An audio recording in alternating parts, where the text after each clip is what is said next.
皆さんお久しぶりです。ゆりずマインドカフェのゆりです。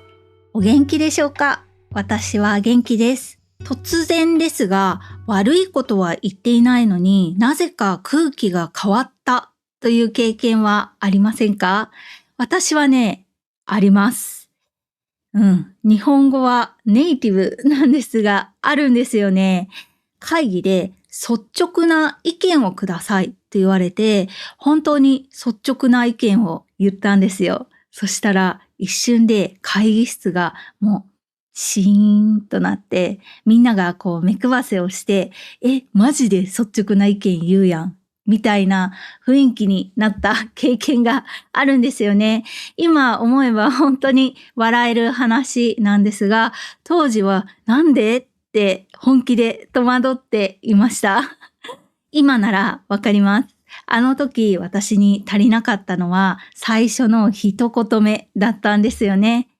このポッドキャストでは中級から上級の方に向けて日本の文化や価値観についてお話をしています。今日のテーマは会話の中の一言目です。文法も発音も問題ないのになぜか日本人とのコミュニケーションがうまくいかないという方には特に聞いてほしい内容です。これはね、日本語学習者だけではなくて、日本人でも意外と意識していない盲点かなと思います。さて、日本語でコミュニケーションを取るとき、返しの最初の一言目を意識したことはありますか？日本語を勉強していると、つい何を言うかという内容に意識が向きがちですよね。でも、冒頭の私の失敗談のように悪いことは言っていないのになぜか相手から距離を取られたという場合、その原因は一言目の選び方にあることも多いです。今日は大人の気の利く一言目というこの本を参考にしながらその一言目について考えたいと思います。気の利くというのは周りの状況を見て適切な言葉とか行動を選べる人のことですね。さて、早速大人の気の利く一言目、その1は一般的にはです。この本に面白い表現があって、着物や絵画でグラデーションが好まれるように、会話でもぼかしの技術が好まれると書いてありました。なるほどなぁと思いました。ただ、これは曖昧なことを言うということではなくて、異なる意見を認める余地ですね。つまり、逃げ道を残しておくということです。例えば、テレビのコメンテーターが母親の立場から言いますとかよく言うことがあるんですよね。これはそれ以外の立場からは違う意見もあり得るよねという余地を残していることになります。私もよく日常の雑談で、心理学的にはこうやって言われてるよねとか、あとは大学教員の時代だと教員の立場からするとこういうふうに考えてしまうよねとか、そんな感じでよく使っていましたね。で、これを誰でもどんな時でも使いやすくしたのが一般的にはですね。一般的にはこう言われてますよねとか、あとね、どちらかというと〇〇ですねという表現もよく使います。本当にね、よく聞きますね。どちらかというと、好きですかねとかは、本当自分の、意見をぼかした言い方かなと思います。はい。では次、大人の気の利く一言目。その2。どうなんでしょうね、あれ。ですね。人から意見を求められたとき、まず相手の出方を伺う表現ですね。相手の考えが見えないとき、はっきり自分の意見を答えにくい場面ってありますよね。特に日本だと意見の食い違いはネガティブに捉えがちなんですよね。そんな時に、どうなんでしょうね、あれ。っていう一言は質問に質問で返しているようで、少しね、変な感じ、奇妙なんですが、実は相手に発言を促す絶妙なパスになるんですよね。例えば、憲法改正についてどう思うって上司に振られた時に、いやー、なかなか難しい局面ですよね。って返すだけで角を立てずに相手の本音を引き出せる。そんな言葉なんですよね。リスクを避けるためのもうね、まさに大人の一言目という感じです。これはね、私は若い頃、この言い方がすごくね、苦手でした。どうなんでしょうねって言われたら、いや、どうなんでしょうねってなんやねんって思ってました。聞いてるんだから自分の意見をはっきり言うべきでしょって思ってたんですよ。プライベートでもこれを使っている人を見るたびに、イライラしてたのを今でも覚えてますね。当時の私はもうね、誠実さイコール本音で話すことだと思っていたので、逆に相手にどうなんでしょうねって返されると、なんかね、かわされたような感じ、本音を喋ってくれないっていうので、すごくね、イライラしていました。今になって思うと、私は20代の頃、20代前半ぐらいかな、一人一人に真剣に向き合いすぎてたなって思いますね。本音はね、重いんですよね。私には若い頃は軽やかさがちょっと足りなかったなと思います。今はね、だいぶ身についてきたかなって思いますね。人との付き合い方って人によって違いますよね。みんながみんな真剣に自分の考えを話したいわけじゃないんですよね。関係性もあるし、その日のメンタルの状態によっては、心地よさを優先した会話の方が気が楽な時もあるんですよね。皆さんもね、日本人にこういう返しをされた時、交わされたとか、考えがわからないって感じることもあるかもしれませんが、実はね、これは悪意がないことが多くて、大人の配慮だったりする場合がありますね。そう。だからあんまり気にしなくてもいいかもしれないですね。では次ですね。大人の気の利く一言目、その3。確かにです。どんな言葉にも最初に確かにをつけると。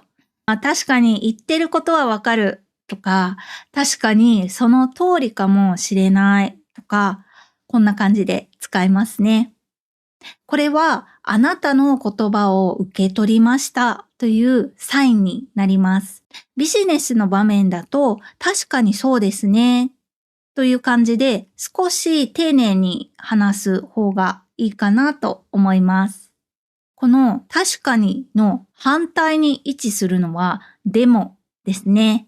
でもは相手の意見を否定するようなニュアンスがあって、人によってはね、反抗の意思表示として捉える人もいるくらいね、ちょっと注意が必要な言葉かなと思います。その言葉を使う状況とか人にもよるんですけどね。ちょっと注意が必要ですね。でもを使う場合は、確かにね、でもこういう考え方もあるんじゃないみたいな順番にするだけで印象がね、かなり変わってきます。クッション言葉として確かにを使うということですね。相手を受け入れることと自分が違う意見を持っているのは全く別の問題ですから、確かにね、でも私はこう思うかなって自分の意見を言えばいいと私は思いますね。私の経験だと、この順番の話し方で嫌な顔をされたことはないかなと思います。では、その次、大人の気の利く一言目、その4は、ちょっとです。何かお誘いを受けたとき、断りづらくて悩むことは皆さんはありませんか？そんな時に、ちょっとと頭につけるだけで相手のその勢いを自然に止めることができます。例えばショッピングに誘われた時、ちょっとこの後予定あるんだよねっていうだけでスマートにね、断れます。最後にまた誘ってねって付け加えれば、相手も嫌な気持ちにならずに済みますよね。面白いのは、これは理由を言わなくても、最後まで言わなくても察してもらえるというところですね。例えば、いやーちょっと、みたいな、こういう沈黙があるだけで、日本人には、無理なんだなって伝わります。これはね、日本的な感覚かなと思いますね。普通だと、ちょっとの後に沈黙が続くと、なんか考えてるのかなって思うんじゃないかなと思います。私自身もちょっとは本当にね、よく使いますね。特に否定するときとか、嫌いってストレートに言うよりも、ちょっと苦手かもとかの方が言葉がね、柔らかくなる感じがしますね。反対意見でも頭にちょっとってつくだけで、なんかね、受け入れられやすいんですよ。不思議ですよね。私のポッドキャストでも多分ちょっとっていっぱい言ってると思います。品質してるんじゃないかなと思いますね。相手との距離を保つ、これは魔法のクッション言葉なので、皆さんもぜひ使ってみてください。さて、ではここからはなぜ日本ではこの一言目がこんなに大事なのか、その背景の話をちょっとしたいなと思っています。会話が続かないとか深まらないとか、うまく気持ちや考えが伝わらないみたいな、そういう悩みを抱えている人は、実は日本人でもたくさんいるんですよね。皆さんの中にも当てはまる人がいると思います。このね、本ではね、特に日本人の場合は、学生から社会人になった時にこの問題に直面する人が多いって書いてありました。これはその通りだと思います。理由はね、学生の会話と社会人の会話っていうのはかなりね、違うんですよね。学生の時は大人と話す時、ちょっとね、失礼があっても、学生だからね、みたいな感じで、多めに見てもらえることが多いんですよね。皆さんの国でも同じですかね。でも、日本では社会人、つまり大人になると、急にね、そうはいかなくなります。言葉の選び方とか、会話の仕方が、そのまま相手からの評価につながることも多くなってきます。例えば、一つ例を挙げるとすると、敬語かなと思いますね。学生の時は拙い敬語でも結構多めに見てもらえます。でも、社会人になるとそうはいかないですよね。日本人の場合だと、社会人の1年目に敬語で怒られた経験のある人は、かなり多いんじゃないかなと思いますね。敬語ができないと、その会話の内容そのものよりも先に、ちょっとこの人大丈夫かなって思われてしまうこともあるんですよね。これはね、会社だけの話ではなくて、プライベートまで相手によっては及ぶんですよね。例えば、初対面で敬語が使えないと、って思う大人も結構ね、いるんですよ。これは会話が続かないとか深まらないっていう悩みにつながりがちですね。今紹介した敬語は皆さんにとってわかりやすい例かなと思いますが、大人の会話スキルはそれだけではないですよね。今回紹介した一言目も同じで、知っておくだけで相手からの印象がガラッと変わりますね。でね、この本には大人の会話には地雷のような引っ掛け問題が潜んでいることがある。だからその地雷を踏まないためにも一言目が大事だっていう風にも書いてありました。これはね、結構ね、怖いよね。そうだね。でもそれは確かにそうかなって思いますね。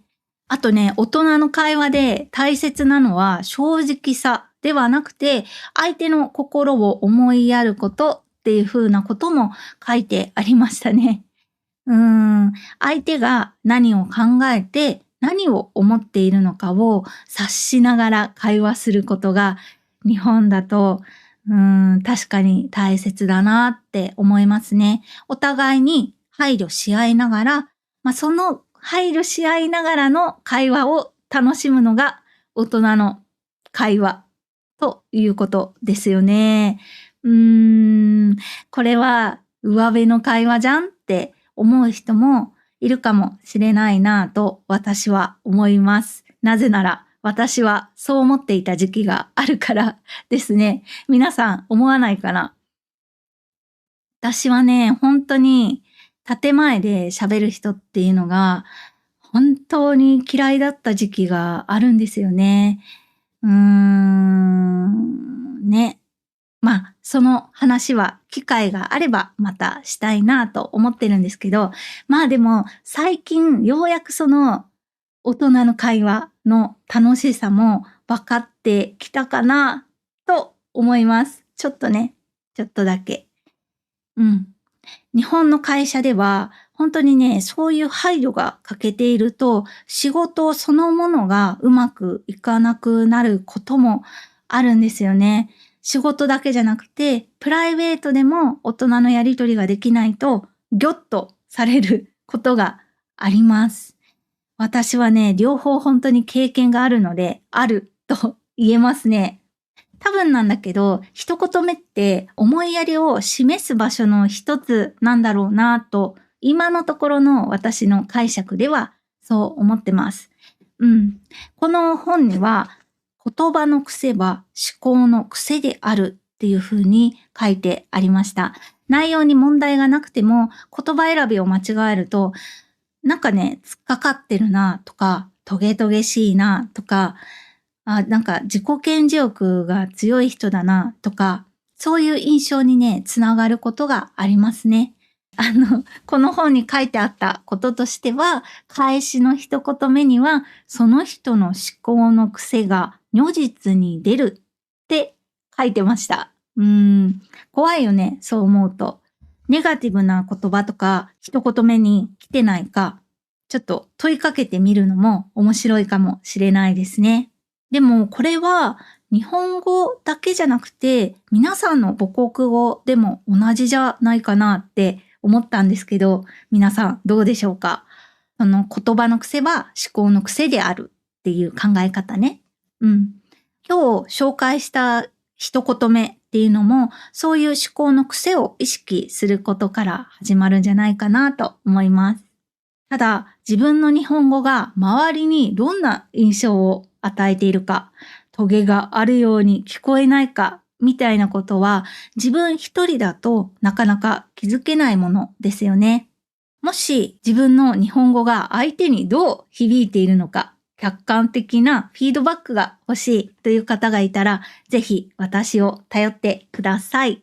私はプレプリで日本語講師としてプライベートレッスンをしているので、皆さんの悩みを聞いたりとか、よりいい一言目を一緒に練習したりとかできますよ。詳しくは概要欄にリンクを貼っておくので、興味のある方はぜひチェックをしてみてください。今日はそんなところですかね。皆さんは今日紹介した一言目知っていましたか？もし他にも便利な日本語の一言目があったら、ぜひコメント欄で教えてください。それではまた次のエピソードでお会いしましょう。バイバイ。